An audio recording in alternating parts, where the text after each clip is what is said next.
When I started this channel, I made it very clear.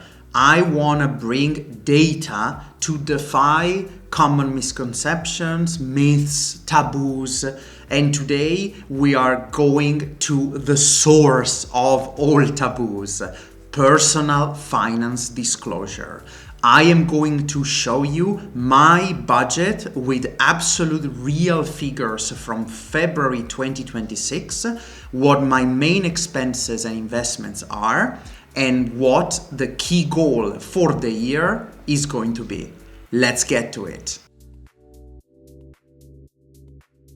Hello fellow wealth seekers, welcome back to the channel. I am very excited but equally frightened today because whenever somebody unveils their wealth, income streams and such, they expose themselves naturally to public scrutiny. So I am expecting some comments that will be in direction of course, you make a beautiful life, look at this money, you're gonna have a much easier path than all of us. How do you even think we can compare? This is not relatable. I completely understand. I am very conscious of being potentially the top 5% in Europe, but I still want to show you what made me the top 5%, which is not extreme cleverness or special studies or anything different than what each and every one of you can and is able to achieve with their own means. First and foremost, the green, my income streams. I made it already clear over a couple of videos that I have 4 income streams. My full-time job. For confidentiality, I am not posting the exact next salary, but I'm posting a combination of equity, bonus, and salary, which is a package that I have that fluctuates across the months, and this basically allows me to share how much ballpark I have coming through each month. Then I have my vintage business, which is very non-constant. It fluctuates based on what I post, whether it's successful or not. This month I sold 2 sweaters and a pair of jeans, so it was quite limited. Then I have my Amazon Marketplace business. I trademarked a brand and started selling some products. I will actually extend my line after first positive feedback from customers. So from 6 products right now, we're gonna go to 10. So potentially this will also bump up in the future. And consultations. This is erratic. It does not happen every month, but I do give based on my expertise in coaching, in people management, in leading businesses. I do give some consultations that are completely on my own payroll, and these don't come for granted each month. What I listed here is net from VAT, net from taxes. It is what I get in my own pocket. Right up next, my investments, because you pay yourself first, remember.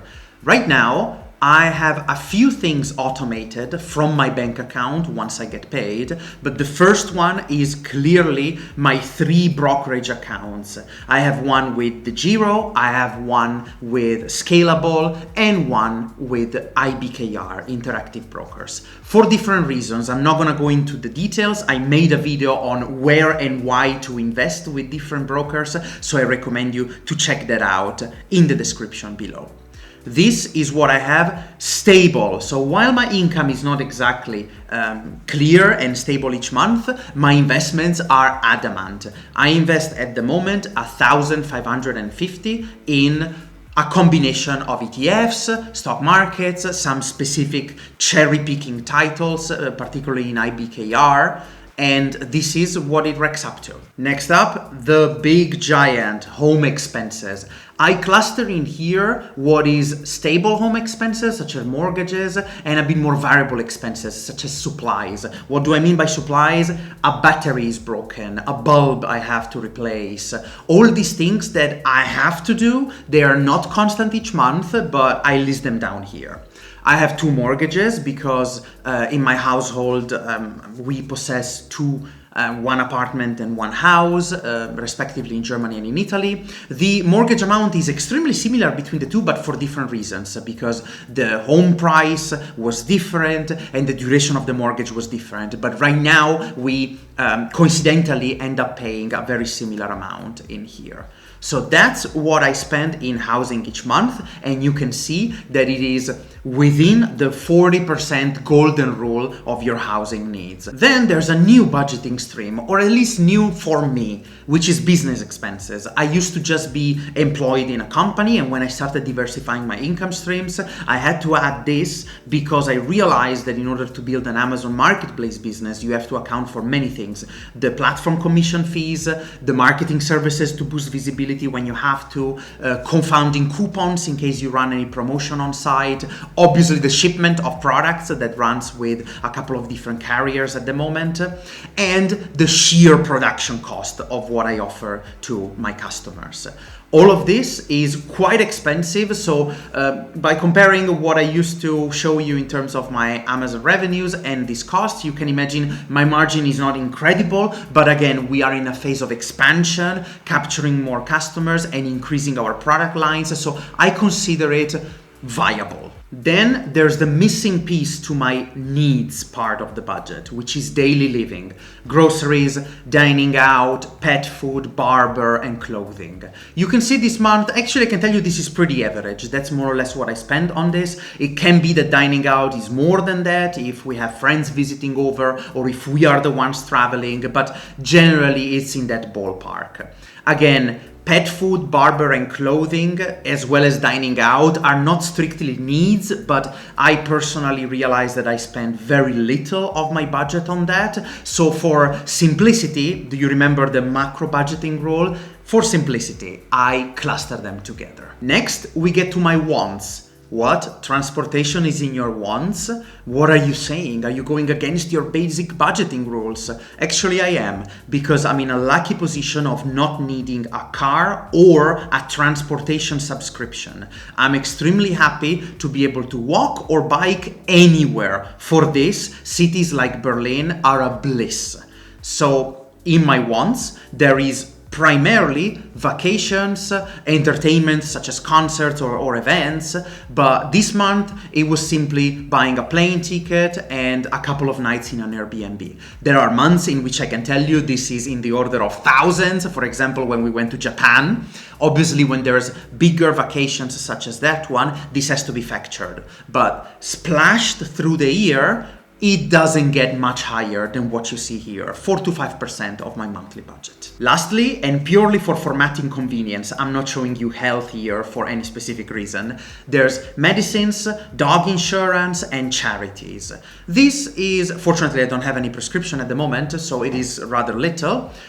Charities is a couple of shelter donation that I do that I have to be accounted in the budget, obviously, and my dog insurance has been here since more or less a year because she's getting old.